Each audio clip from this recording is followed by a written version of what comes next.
It's going to hell down here in Texas.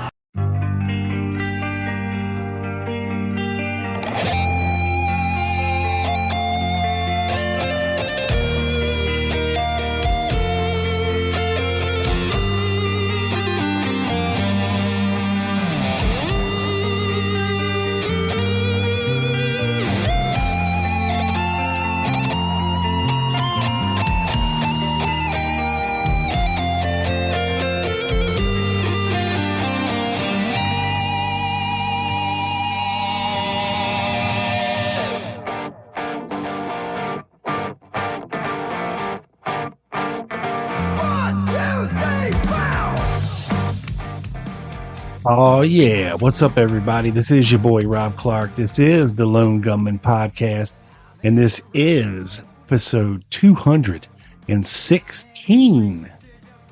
Wow. We're getting up there, boys and folks and girls and guys and folks and folkertons and peoples and everybody else listening to the show. Thank you, thank you, thank you. Once again, let me hit this right off the jump. Follow along on Twitter at the Lone Gunman 7. On Facebook, just search for the Lone Gunman Facebook page. And on YouTube, find the Lone Gunman Podcast channel. Make sure to subscribe and like videos. Feel free to comment if you like. We might even answer a few. Who knows? We'll see. Bear with me on the audio today. I am trying out a new microphone and setup, and I'm not sure how it's going to go exactly, but we will find out together. If I sound better to you, let me know, and I can only try to make it sound even better because I have a little bit more control over everything now. I have a nice audio interface, a dynamically phenomenal AJ Styles type microphone now. And like I said, sweet setup, mixer, all kinds of crazy shit. So if I sound better, that's why. And let me know if I do, because I don't know if I do without actually listening to the show back. And I have not been able to listen to the show back because this is the first show that I'm doing with the new setup. So, and I value your opinion much more than mine anyway. So let me know if I sound good. Feel free anywhere you listen to the show to leave a review, preferably a 5-star frog splash type review. That's what we're after here. It helps to get more eyes on the show. And that's the ultimate goal. So without further ado, let's get right into the meat of the show. Now, this is going to be kind of a cleanup episode where I find bits and scraps and pieces of things that I found interesting anyway.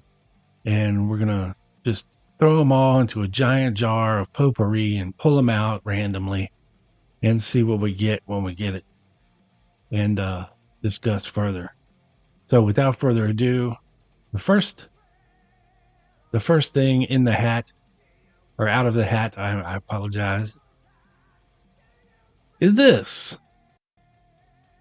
We have an FBI document, an Airtel from June 16th, 1968, from Special Agent in Charge, Philadelphia, to J. Edgar Hoover.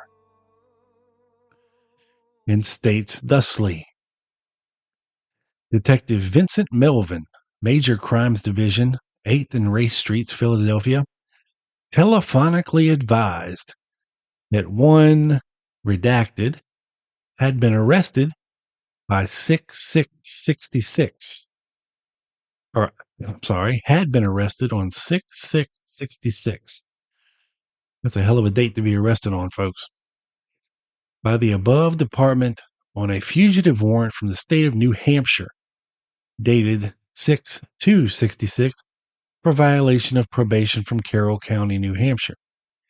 Detective Melvin advised the PHPD subsequently received a teletype from the authorities in the state of New Hampshire stating that redacted was no longer or was no longer wanted for violation of parole, and that Redacted has to be discharged on June 12th, 1968. Melvin advised that prior to the discharge, Redacted related to him info concerning the assassination of President John F. Kennedy in November of 63 involving Lee Harvey Oswald, one Darell, Dago Garner, and Jack Ruby. Now, for all those who don't know who Darell Dago Garner is, I urge you to seek out the brother podcast to this show that my buddy Doug and I do together. It's called Quick Hits. And go find episode number 14. Okay. And you will find out and hear my wonderful impression of Darell Dago Garner, and who he is and why he's relevant to the case. Now, I'm not going to rehash all of that here, so feel free to pause it and go find Quick Hits, a JFK Assassination News and Notes podcast. Wherever you listen to this one, you'll find that show and seek out episode number 14. Okay? And then come back. But for those of you, most of you, who are already on board with your boys, Rob and Doug, you will know who Darell Garner is, and we shall proceed with this FBI memorandum now. Detective Melvin advised that after Redacted had related the entire info to him, he, Melvin, thought that the FBI should be informed of this matter. Redacted, a white male American, born December 29th, 1954 or 34, I don't know which, in North Conway, New Hampshire, was interviewed in this office of the Major Crimes Division of the PHPD on 6/12/68 when he furnished the following info. He is a graduate of Kennett High School, Conway, New Hampshire, and has attended 1.5 years at the University of New Hampshire at Durham, New Hampshire. He is single and has served in the U.S. Navy during the year 1957 when he received a medical discharge because one of his lungs collapsed while in the service. He must have really sucked. He presently is residing at Redacted, Philadelphia, Pennsylvania, and is an authority on antiques and at times is employed as an antique salesman and manager of antique shops. During the 3-month period of time of March, April, and May of 67, he worked and resided in New Orleans, Louisiana. During the month of April, he worked and resided in an antique shop located at, Redacted, New Orleans, Louisiana, which shop was owned and operated by Mr. and Mrs. Richard Rolfe. He served as an antique salesman for this antique shop and resided in the servants' quarters, which was located in the rear upper level of the antique shop.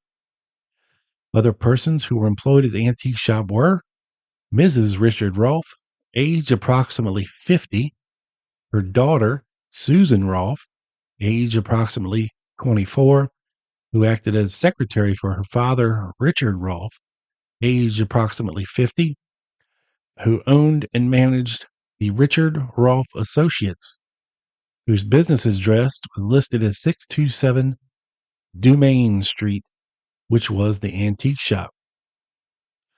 Richard Rolfe is employed in public relations and works for the governor of Louisiana and formerly was one of the public relations manager for the late Lorleen Wallace in her campaign for governor of Alabama. Richard Rolfe knows former Governor George Wallace well. Redacted, while he worked for the Rolfes and resided in the servants' quarters at the above-mentioned address, became fairly well acquainted with the Rolfes and knew some of their associates.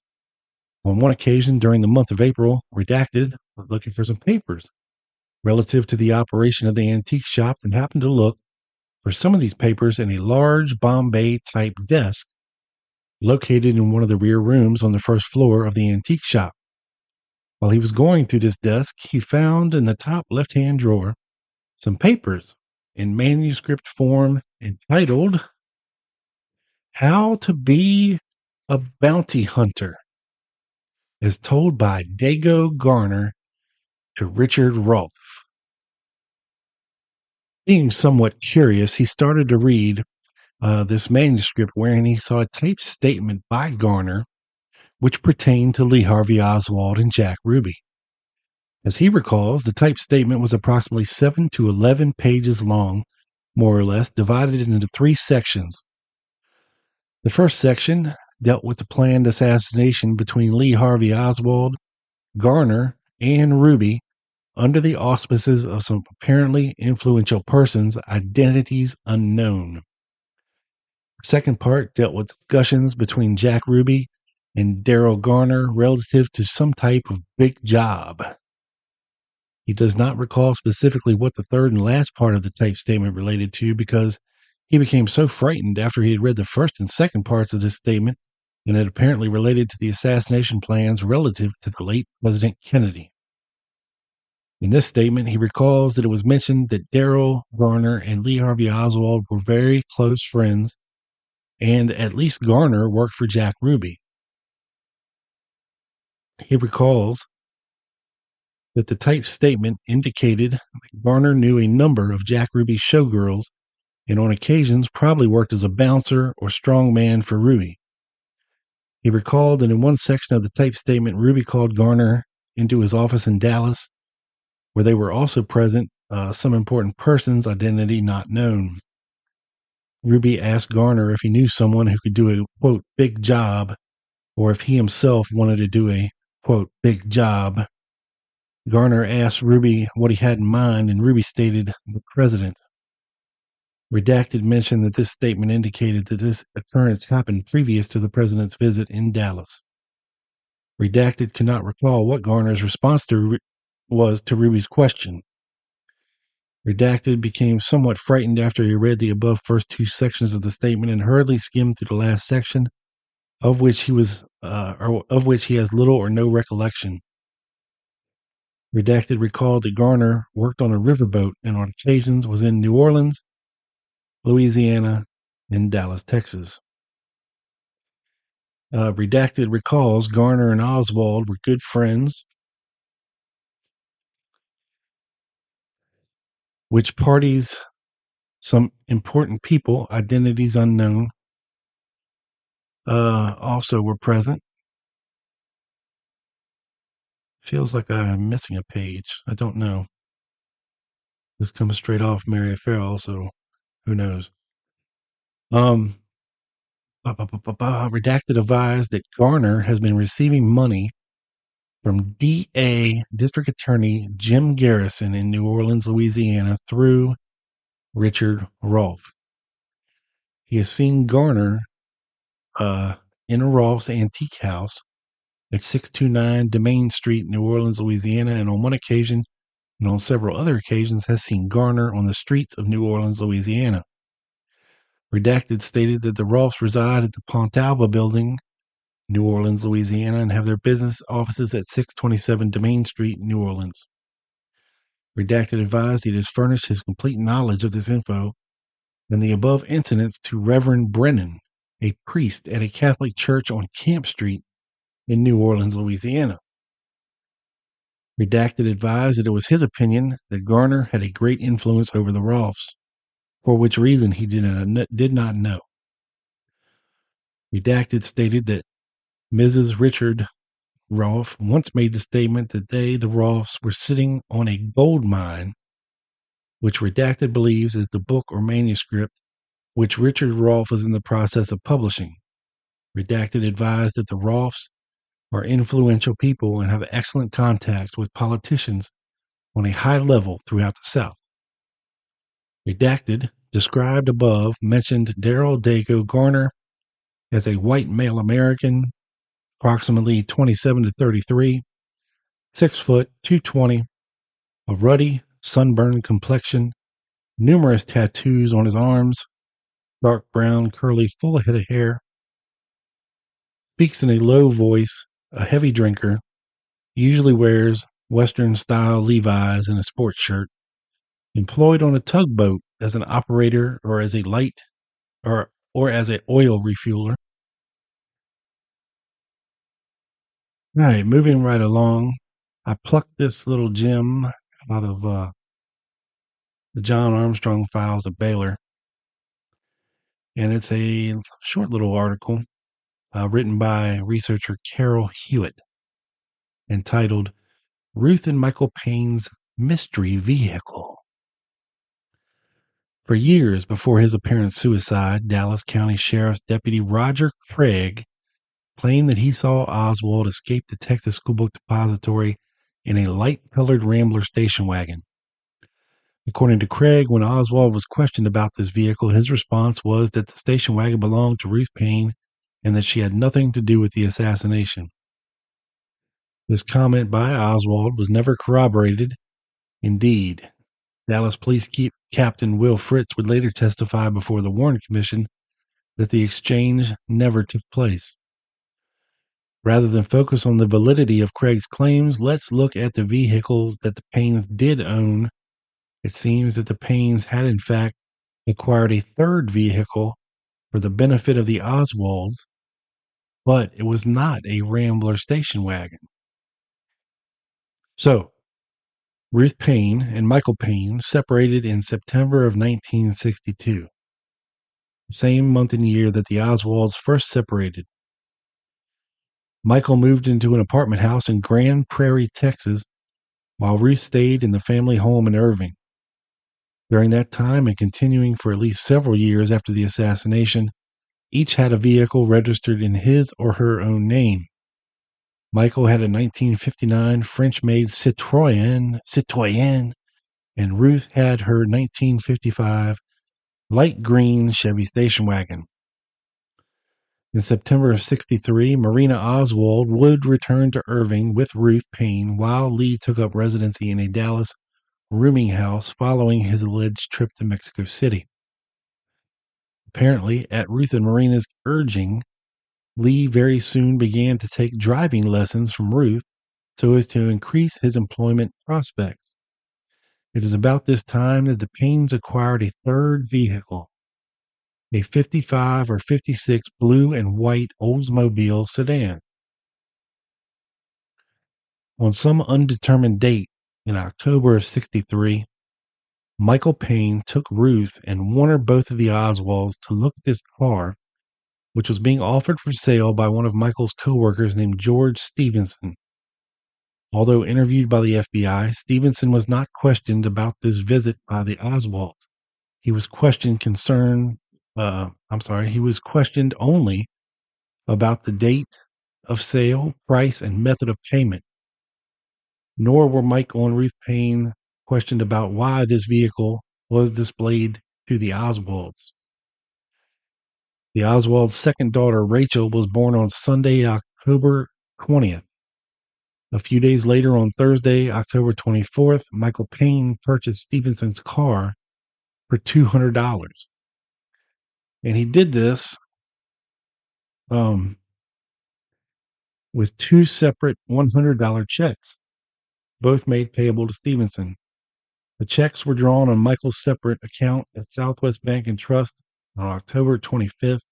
Michael Payne wrote a $200 check to himself from his separate account at the Irving Bank and Trust and deposited the check into the Southwest account, presumably to cover the two Stevenson checks he had written the previous day. Neither account was a savings account. The Paynes had a separate savings account in their joint names.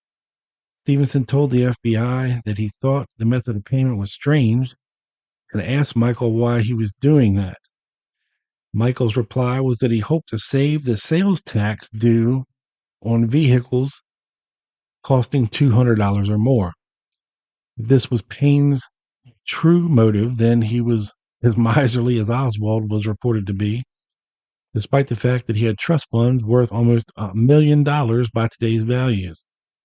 Perhaps he had another motive. 1 to 2 weeks after Marina gave birth to Rachel, a friend of Michael's by the name of Raymond Kristinick helped Michael Payne deliver the car to Ruth's residence in Irving. This was accomplished by following Payne out to Irving as Payne drove the Oldsmobile, then returning Payne to his Citroën, which had been left at Bell Helicopter Labs in Arlington. This was the first opportunity that Mr. Kristinek had to meet the Russian woman living with Ruth. Kristinek was never asked questions as to the purpose of a third vehicle in the Payne marriage, which he helped to deliver. In early November, 2 weeks before the assassination, a man who introduced himself as O.H. Lee visited Ed Brand, an insurance agent who maintained offices across the street from Oswald's rooming house on North Bethley Avenue. Mr. Lee indicated that he was expected to have his own car in the very near future, and he was interested in obtaining insurance for this car.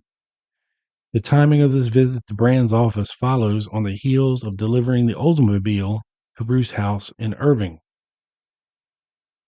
At about the same time, a couple greatly resembling the Oswalds in all respects visited the furniture mart in Irving, looking over used furniture and seeking directions to a gun shop. The two witnesses describing this incident could not agree on the make or model of the car, but one thing was clear: it was a mid-50s blue and white sedan. Unbeknownst to Roger Craig, the Dallas police made an effort to identify automobiles owned by the Paynes. A report of December 63 indicates that the blue and white Olds parked at Ruth's house was devoid of tags. In January of 65, the police observed a tag on the automobile, but were unable to track down the registration. Later, in May of 65, the Oldsmobile had a new tag and was duly registered to the Paynes. In 1967, a fourth visit was made to the Payne residence in connection with their cars. This time, the Old was gone, and in its place was a 1959 green and white Plymouth wagon. Michael Payne, in response to a Warren Commission question as to the purpose of purchasing the vehicle, replied that he did so to demonstrate to the Oswalds that the purchase of a car was feasible for them and within their means. Ruth Payne's answer to the same question differed. She replied that it was a spare vehicle in case her husband's vehicle should break down, but never mind that it was taken to her house and not his apartment. During the Garrison investigation, Ruth Payne furnished a third explanation for the acquisition of the Oldsmobile. This time, she told the grand jury that it was purchased for spare parts. It would appear then that the vehicle was purchased for the benefit of the Oswalds. So why would Ruth and Michael Payne not own up to this? Because to do so would suggest a much closer relationship between the Paynes and the Oswalds, one that the Paynes apparently did not want to admit to after the assassination. Interesting. So if that's true, then it would appear that the Paynes were going to buy the Oswald's vehicle, and that Lee was learning how to drive. Next up, FBI document dated December the 2nd, 1963. Mrs. Dolores Neely, secretary of Bloomfield Enterprises, connected with New Orleans Export-Import Exchange, room 101 in the International Trade Mart at 124 Camp Street, advised that she recalled an occasion sometime during August of 1963 when she was leaving the Trade Mart during the noon hour for lunch, when she happened to observe a friend of hers, Johann Rush, employed as a photographer for WDSU television station, standing outside the entrance to 124 Camp Street, and asked him what he was doing there. She stated that she also observed that Rush was taking photographs of 2 or possibly 3 persons who were passing out handbills, and also observed that one of these persons was subsequently arrested in connection with the assassination of John F. Kennedy, and that this person, this person's picture was widely displayed on television. She stated that she also observed a person taller than Oswald on this occasion assisting him in passing out bills but explained that she would be unable to furnish any additional identifying data relative to this person. He advised that she stood there with Rush and observed this activity possibly for almost 5 minutes before she and Rush entered the Trade Mart where they had lunch together. He stated that after finishing lunch, she and Rush walked outside and observed that no one was then passing out handbills at this location. She also examined several photographs made available to the FBI by television station WDSU as representing photographs taken of Lee Harvey Oswald and others on October 16, 1963, and Mrs. Neely picked out photographs of herself, Lee Harvey Oswald, John Alice, and a person whose first name she did not know but whose last name was Ihara. In addition, Mrs. Neely stated that she identified one person from among these photographs as James Lawrence, associated with Cross Country Development Company, 3355 Poplar Avenue of Memphis, Tennessee, as a spectator of the activity on this occasion, and explained that the company just named was a subsidiary of Bloomfield Enterprises, the company for which she was now employed and also connected with the New Orleans Export-Import Exchange. She added for information that Lawrence would be visiting New Orleans within a 2-week period and stated that he could be contacted through her office at the International Trade Mart. Okay. Interesting. James Lawrence? Jack Lawrence? Maybe that's what piqued my hackles. Next up, we have a confidential memorandum to Jim Garrison from Andrew Chiambra, Mumu, the assistant DA, on April 23rd, 1969. Today, I interviewed Lieutenant Knight, who actually did all the investigating, which went into the 41-page report on Lee Harvey Oswald. He said after he completed his investigation, he had put it in booklet form and presented it to Major Thomas, who presented it to Superintendent Burbank and then to Governor Jimmy Davis. He said that he believes Burbank took it personally to Washington, D.C. to present it to the Warren Commission. Knight was very cooperative and I believe very truthful. He said he did not make any copies of the 41-page report and that he talked to Major Thomas recently, and Major Thomas did not have and did not make any copies of this report. Thomas said he simply handed the report over to Burbank. I asked Knight to look over the report and tell me what was missing that he could remember. He said the Warren Commission put it in the report the information about Lee Harvey Oswald's educational background and the information that they received from the New Orleans Police Intelligence Division. However, he says what is missing are many photographs of Lee Harvey Oswald at different stages of his residency down here in New Orleans. For example, he said he had a photograph of Lee Harvey Oswald marching down Canal Street with a group of people, which was included in the booklet. He also said he had several pictures of Lee Harvey Oswald in front of the International Trade Mart and also when he was arrested on Canal Street. He said that he got these pictures from the editor of photography department at the Times-Picayune, and many of these pictures never appeared in the newspaper or on television. He said that these omitted pictures of Oswald made up about half of the report. So we're talking 20 pages of photos, people, that have never been seen. Knight said that he would go up to Baton Rouge tomorrow and talk to Thomas and see if there's a possibility that a copy of the report still exists. He also said that he would check with the Times-Picayune to see if he could go back and look over the pictures that he originally got from there.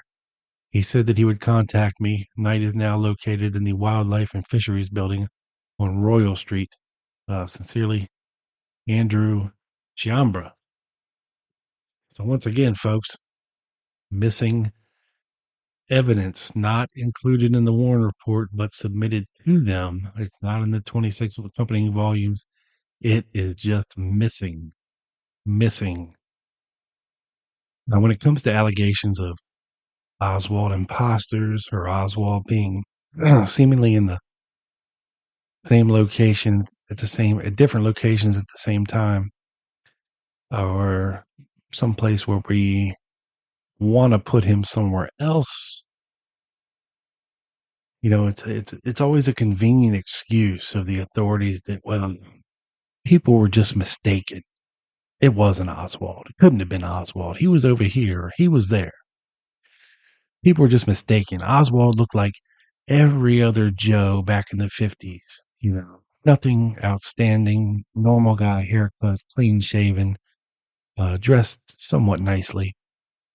He just kind of blended in as the everyman, back then.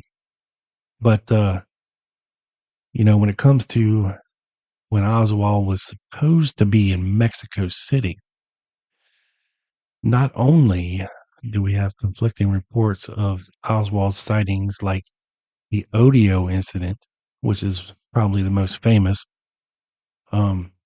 we also have other sightings of him all over Texas.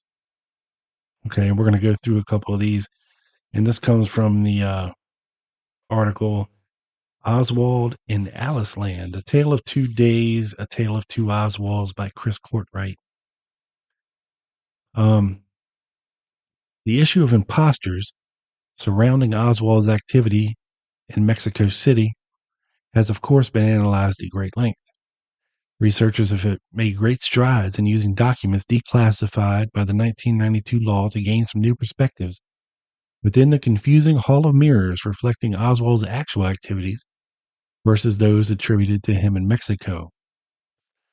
The equally troubling incidents involving a second Oswald's having been seen behaving in a violent or erratic manner in and around Dallas in the days and weeks immediately preceding the assassination also have been well documented.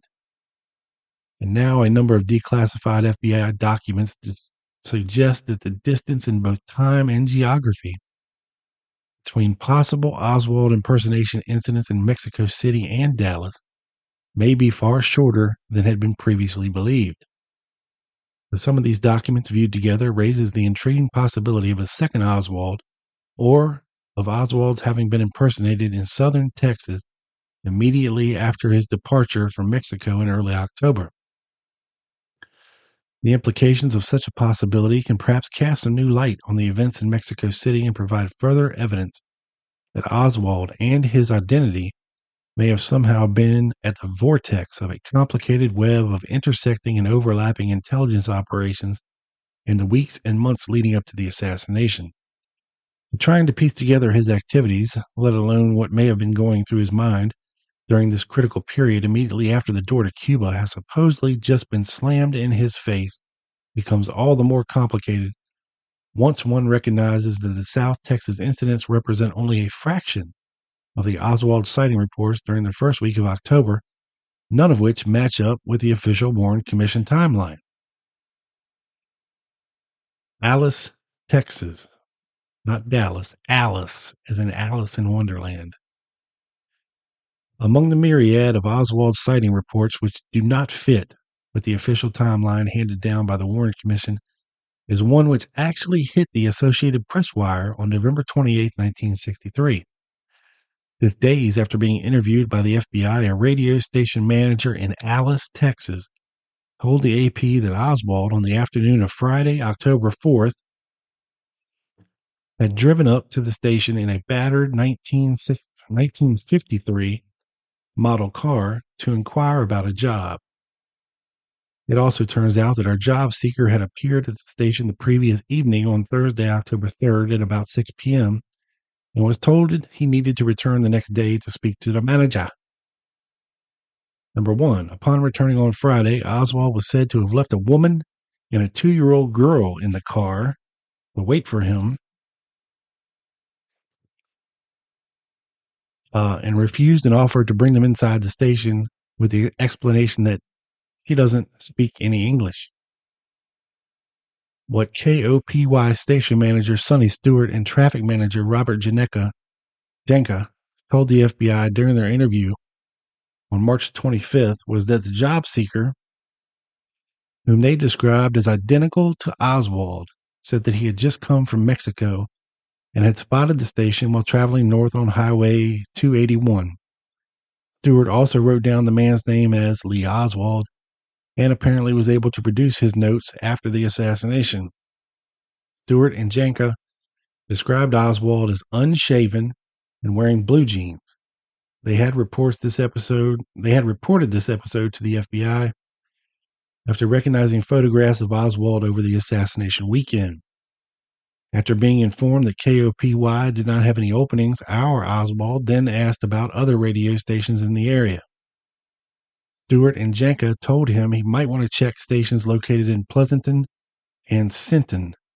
He seemed especially interested in the station in Pleasanton and was last spotted by the KOPY employees driving north on 281 toward Pleasanton.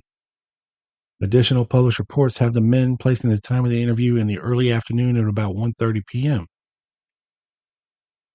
Stewart was so sure after the assassination that he had been talking to the real Oswald, he contacted the FBI on Saturday the 23rd, he later told the AP. The first time I saw Oswald's picture on TV, I recognized him. It was like a song you can't remember the name of. When it finally hit me who it was, I almost fell on the floor. Making matters even more interesting was a second Oswald sighting report in Alice, which surfaced. Leo Sepulveda and M.E. Pope, mechanics at the Hill Machinery Company located in Alice, told the FBI that sometime in October, a man they believed was Oswald came in over the lunch hour to fill out an employment application. Sepulveda remembered specifically that the name used was Oswald, and Pope remembered a reference to the USMC, United States Marine Corps, on the application. The FBI in early December proceeded to search the Alice trash dump in hopes of finding the application, but soon discovered that the trash from October had long since been burned. Pope recalled that he had seen a man sitting in the car, which he described as an old model Plymouth or Chevy sedan. He said he recalled the man as being about 30 years old, 5'8", and weighing about 150 to 155 pounds. After seeing pictures of Oswald in the newspaper, he was convinced that Oswald and the job seeker were one and the same. A third possible Oswald sighting in Alice without a specific date has him hustling into the Hub City Glass Company, apparently by himself, to ask directions to the bus station. The traveler said he was headed for Dallas and was worried that he would be getting there late, even if he got on a bus which was leaving immediately. After the assassination and before any of the other Alice reports surfaces, the glass worker who gave directions saw Oswald in custody on television and insisted that he was the man who had been clamoring to catch the bus back to Dallas. Now, in Pleasanton, Texas, remembering that the boys at the Alice radio station sent their Oswald north on 281 toward Pleasanton, we next find that the owner of radio station KBOP in Pleasanton, Dr. Ben Parker, recalled that sometime in the afternoon one day in early October, a man whose name he could not recall came in and said that he was driving through Pleasanton looking for a job. The man was described by Parker as about 5'7" or 5'8", in his mid-20s with sandy hair and a rather dirty appearance. He told the FBI on November 26th that he had seen Oswald on TV and thought this man could have been Oswald. Parker did not have a job with his fellow and did not see the car to notice if anyone else was in it. Parker's wife also remembered getting a phone call from the man before he stopped by the station. NBC tracked down a second Pleasanton sighting, locating a gas station attendant who remembered that a man resembling Oswald had stopped for gas and had a woman and child in the car with him. The woman could not speak English, according to the attendant, and only spoke a foreign language. The driver asked the attendant for the location of a telephone, perhaps to call Mrs. Parker at KBOP, and obtain $2 in change to do so. So we can begin to construct a timeline on our map under which our erstwhile Oswald may have moved up Highway 281 from Alice to Pleasanton on Friday, October 4th. Backing up to Thursday evening, October 3rd, another report suggested the same Oswald may have been in Freer, Texas, located to the west of Alice on Highway 44. Freer, Texas. On November 28th, the owner of the BF Cafe in Freer called and advised the FBI that a waitress whose name remained redacted had seen Oswald in Freer on October the 3rd. In her November 29th FBI interview, the waitress said that at about 6:30 or 7 on Thursday, October 3rd, the man she thought was identical to Oswald, a woman resembling Marina, and a child aged 2 to 4, and one small baby estimated to be 2 weeks old came into the cafe. Now, this would have been, folks, on October the 3rd, and Rachel had not been born yet. Marina would have been hella pregnant, though. So that's weird. Our Oswald inquired about work in the area and was told that there was a plant in Freer which would be opening up in November. He asked how far it was to San Antonio and was surprised to learn that it was over 100 miles. The couple, thought to be the Oswalds, stayed about 30 minutes and conversed in a foreign language over pie and coffee, according to the waitress. He said the woman said thank you and goodbye in a broken accent, and the wife was described as being blonde with near shoulder-length hair, about 24, 110 pounds, and as acting as though she were afraid of the man. The man wore blue jeans and a dirty white T-shirt and had several days' growth of beard and was driving an old gray car believed to be a 52 or 53 Dodge or Plymouth sedan. The waitress in the cafe was sure the date was October 3rd because she remembers having to look on a calendar to give the date to this man she later thought was Oswald. It may also be worthy to recall at this point that Oswald had been seen at 6 p.m. on the same evening, making his initial inquiry at KOPY in Alice. It is not out of the realm of possibility that this was the same man who was dining in Freer, located 35 miles to the west, about an hour later. 2 other area sightings, possibly involving this family man Oswald, where the date cannot be so precisely pinpointed, are also worthy of mention. Now we go to Corpus Christi, Texas. The Corpus Christi attorney, Ellis Brown, told the FBI on November 29th that his wife had seen pictures of Oswald on TV and in newspapers and felt certain that she had seen him at the Atlantic Mills shopping mall in Corpus Christi in early October. The man she saw had a wife and small baby with him and was looking at clothing. The woman with this Oswald had a European look about her and was conversing with the man in a foreign language which was not French, Spanish, or German, all of which are spoken by Brown's wife. These Oswalds all departed the mall in an old model car, according to Brown's wife. The FBI declined to interview her personally. And then we go to the San Antonio airport, folks. On November the 27th, a Hertz employee of the San Antonio International Airport, Martha Doyle, told the FBI that sometime in October, a man and woman whom she believed were the Oswalds came to her counter with a baby one evening between 8 and 9 p.m. Her Oswald said he had been driving a friend's car but now wanted to rent one. Doyle said the man and woman appeared unkempt and thought they were possibly unemployed, though the man said that he was in the publishing business. Since Oswald did not have any credit cards, Doyle refused to rent him a car. Doyle said the man was maybe 27, about 5'8", 150 pounds, with light-colored but not blonde hair, and was wearing a white shirt which had turned gray. He said the woman was smiling all the time but said nothing, was about 27, 5'5", 125 pounds, had black hair, 2 upper front teeth slightly chipped, and was wearing a stained brown dress. She added that the woman appeared to be a foreigner, mainly because of the manner of dress. All Doyle could remember about the baby was that she thought it was somewhere between 4 and 11 months old and was sucking on a pacifier. Doyle had seen pictures of Oswald and his wife on television after the assassination before reporting the incident to the FBI.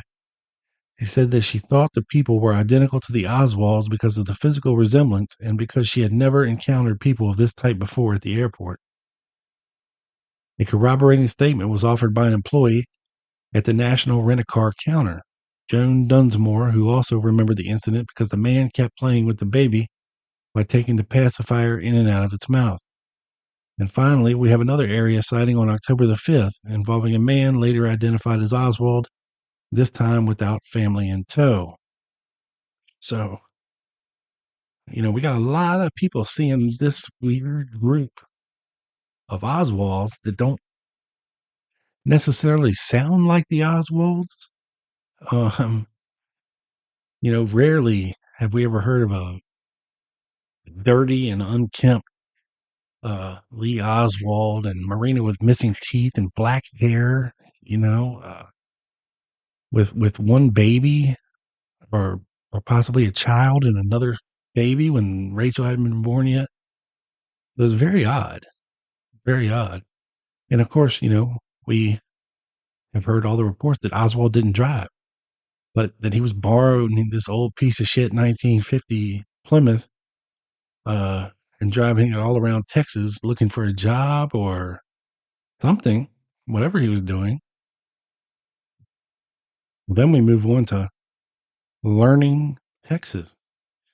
On November the 30th, Stanley, God, this name, Mozigimba. Don't ask me to say that one. Told the FBI that on the first Saturday in October, which would have been the 5th at 7 a.m., he picked up a hitchhiker he thought was Oswald on Loop 281 in southern San Antonio and drove him south to Lemming, where Mokazemba owned a farm. The hitchhiker did not have a wife or child with him. During the 28-mile drive south to Lemming, this hitchhiker Oswald told Mosagimba that he had recently traveled from Laredo to San Antonio, but was now returning to Laredo. Mosagimba said the hitchhiker was the same age as Oswald and was about 5'8", 150 pounds, and he noted that Oswald, in quotes, was wearing a hat and a heavy coat, much too warm for the weather, and the coat was closed almost up to the neck. So what are we to make of all these reports? Marina and Ruth Payne have maintained consistently over the years that they did not see Oswald from the time he departed New Orleans until he turned up in Dallas prior to the October 5th, 6th weekend. Moreover, Rachel Oswald was born on October 20th, and in none of these accounts is the woman with Oswald described as being pregnant. The descriptions of the wife are not always consistent, and except for the radio station sighting in Alice, the FBI reports on the sightings failed to provide any information on the sex of the child or children. Finally, under most circumstances, the varying descriptions of age of the child or children, which our South Texas Oswalds do not appear to match demographically with June Oswald. So while Marina obviously was not running around southern Texas in October, can we just as easily discount the admittedly remote possibility that her husband was there casting around for a job with a phony family along for the ride? Do not the repeated sightings of Oswald driving a car by themselves eliminate this possibility, since the official story is that he could not drive? So, many good points here, and very odd. What the hell? What the hell is going on in South Texas around this time? There's an internal Warren Commission document from Slauson to all members of the staff, which reads, "We are beginning to uncover bits of evidence which indicate that Lee Harvey Oswald may have been able to drive a car more than we previously believed. If this is so, it is significant primarily because he must have had a motive for keeping his ability secret. Likewise, if Marina knew of his driving ability and has failed to disclose it to the commission, then she too must have some motive for keeping it a secret." We also know John Armstrong has uncovered some documentation regarding motor vehicle division employees who claim to have seen a driver's license for Oswald at some point. So, the driving issue does not clearly disqualify Oswald from having been involved in the multiple early October sightings. What about the official timeline so rigorously documented by the Warren Commission? which is this. The mission concluded that Oswald, riding on a Transportes del Norte bus number 373, crossed the international bridge from Nuevo Laredo into Texas at about 1:35 in the morning on October the 3rd. Several passengers said they remembered an American resembling Oswald being pulled off the bus by Mexican immigration officials before crossing the border. One passenger indicated he overheard the man mumbling complaints about about the incident after returning to the bus. Another passenger was certain that Oswald was the desgraciado, or disgraceful man, who rudely continued reading with his light on after 10 p.m. while others were trying to sleep. The Warren Commission then writes that Oswald traveled from Laredo to Dallas via San Antonio on Greyhound bus number 1265, substantially following Interstate 35 for the entire trip, leaving Laredo at 3 a.m. and arriving in Dallas at about 2:20 p.m. the same day. So they have him on a bus, never leaving I-35, traveling through the area at least half a day before any of these strange sightings begin. This conclusion was based in part on the sale of Greyhound International Exchange Order 43599 to H.O. Lee for $12.80, the price of a one-way ticket from Laredo to Dallas, and the issuance of ticket number 8256009. But Raul Tijerna, the ticket agent who issued the ticket on the international exchange order, could not recall the specific transaction and could not identify Oswald from photographs. The exchange order and ticket were both processed for latent fingerprints, but no latent impressions of the value were developed. According to a memo from Hoover to the CIA, neither the bus driver from Laredo to San Antonio, who was J.C. Robeson, nor the driver of San Antonio to Dallas, Ben Julian, could identify or remember Oswald even being on this bus. Apparently, only one passenger, Eulalio Rodriguez Chavez, thought he remembered seeing Oswald on the bus as far as San Antonio. During his June 1964 statement to the FBI, Rodriguez Chavez, somewhat inexplicably still enraged at Oswald, the desgraciado, for the use of a reading light on a bus trip 9 months prior to the interview, at one point lost his composure and began crying at length over Kennedy's death. After pulling himself together, he told the FBI that he concluded, conveniently enough, that Oswald was a loner simply because he did not associate with other passengers at the rest stops. The Warren Commission relies fairly heavily on Rodriguez Chavez's June of 64 statement in placing Oswald on the bus, but I've obtained several additional documents from July of 64, which all but totally discredit Rodriguez Chavez's recollections regarding his alleged bus trip with Oswald. Why the Warren Commission decided to go with him in his statement and ignore these later documents is anybody's guess. It turns out that Rodriguez Chavez spent the lion's share of his time on the bus hitting on a woman named Paula Rusconi. Rusconi did not remember Oswald at all, but certainly did remember the lovesick and horny Mr. Rodriguez Chavez. In fact, she correctly pinpointed the location of their seats, something he could not do. Ms. Rusconi also correctly pinpointed the arrival time in San Antonio, while Rodriguez Chavez, who sheepishly admitted upon being re-interviewed that he also recognized Rusconi, was just a little bit off in his recollection of the arrival time by about 6 hours. Rusconi thought it curious that Rodriguez Chavez had specifically remembered Oswald over the reading light affair, since in fact many of the passengers had left their lights on and continued talking throughout the night. FBI documents relating to Mrs. Rusconi's interview go on to conclude the details of information furnished by Rodriguez indicated that he may have had a faulty recollection, and it would appear that Rodriguez was either somewhat confused or embellished his recollection of Oswald. And, of course, additional confusion about Oswald's travels is provided by Mexican immigration reports relating to the cancellation of his tourist permit at Nuevo Laredo on October 3rd, indicating that his method of travel was in an automobile. and that his destination was New Orleans and not Dallas. So, where are we at now, folks? The following should be considered when attempting to evaluate that part of the official dogma, which holds that the same man gunned down by Jack Ruby in Dallas on November the 24th is also the same man who supposedly leaves New Orleans, rides a bus to Mexico, visits both these embassies, and hops a bus back to Dallas before surfacing again on October 3rd.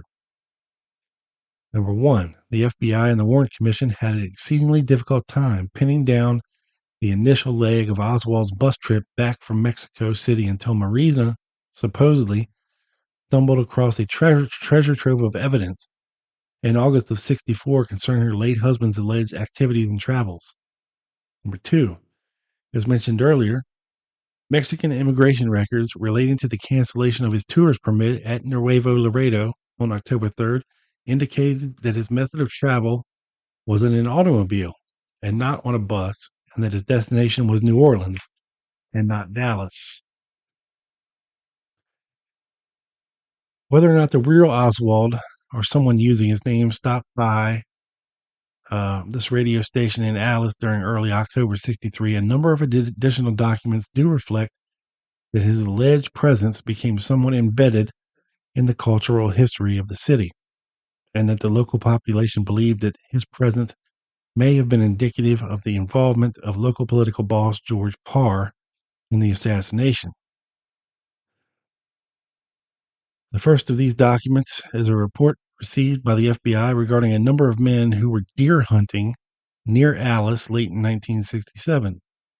One of them apparently claimed that Oswald had visited the ranch where they were hunting before the assassination. Parr, the local boss and a longtime supporter of LBJ, supposedly masterminded the assassination at this 1963 meeting, according to the allegation made during the 1967 hunting trip. In another report, 3 days after the assassination, FBI informant John Askew called the Bureau from Pensacola, Florida, and told them that he had been a previous resident of Alice, Texas. Askew said that Boss Parr had helped steal the controversial 1948 U.S. Senate election for LBJ and had in the past had at least 2 men killed. The former editor of the Alice newspaper and the owner of an Alice radio station. He also said that he thought Parr could have been involved in helping to plot JFK's demise. The FBI declined to follow up on the suggestion to investigate Parr and the political infrastructure of Alice and of Jim Wells County after Askew's brother, future Florida Governor Reuben Askew, subsequently told the Bureau that his brother John was an alcoholic. The third document reveals that Pat Luby told the FBI in 1967 that former Alice District Attorney Sam Burns and then current Alice District Attorney, a man named Lester, were being held at a local hospital against their will and drugged to prevent them from telling what they knew about the assassination. And Boss Parr was said to have been paying the doctors to do so. Finally, a man named Ronald Smith told the FBI in 1977 that he had seen a recent press clipping indicating that some teenagers who were stopped in Waco, Texas, with nearly $500,000 in their car, said that they had got the money at a ranch in Alice. Smith also told the FBI that he had heard through the grapevine while he was living in Odessa that Oswald had spent the first night after returning from Mexico in Alice. Smith suggested that if the dates on the bills were pre-assassination, the money could have been somehow replaced or been somehow related to the assassination. The FBI did run down this particular theory and determined that the majority of the bills found in the car in 1977 were from either the 69 or 74 series, which could not have been related to the assassination because they were not pre-1963 bills. So yeah, that's crazy. We have all this information of all these Oswald sightings, pre-assassination when he was supposed to be in Mexico or on a bus coming back from Mexico. All this other stuff in Dallas, sightings here, sightings there, impersonations here, impersonations there. What does it all mean, folks? And why were they doing it? That's the big question that we need to have answered for sure, because without the answers to those questions, again, we're just in a big state of wondering why. And, what do you guys think? Add this to the conspiracy fire, see where it goes, what's going on. I don't know. Just more craziness out there. But once again, thanks for following the show on Twitter at the Lone Gunman 7, on YouTube. Search for the Lone Gunman podcast channel. Make sure you subscribe and like. And on Facebook, search for the Lone Gunman Facebook page. Make sure you're listening to Quick Hits, a JFK assassination news and notes podcast that I host with my buddy Doug, who is the proprietor of Drop D Podcast Productions and the Dallas Action, presented by Wall Street Window. Make sure you're checking all this shit out. We do it just for you. We love you. And until next time, this is your boy, Big Bad Motherfucking Bob.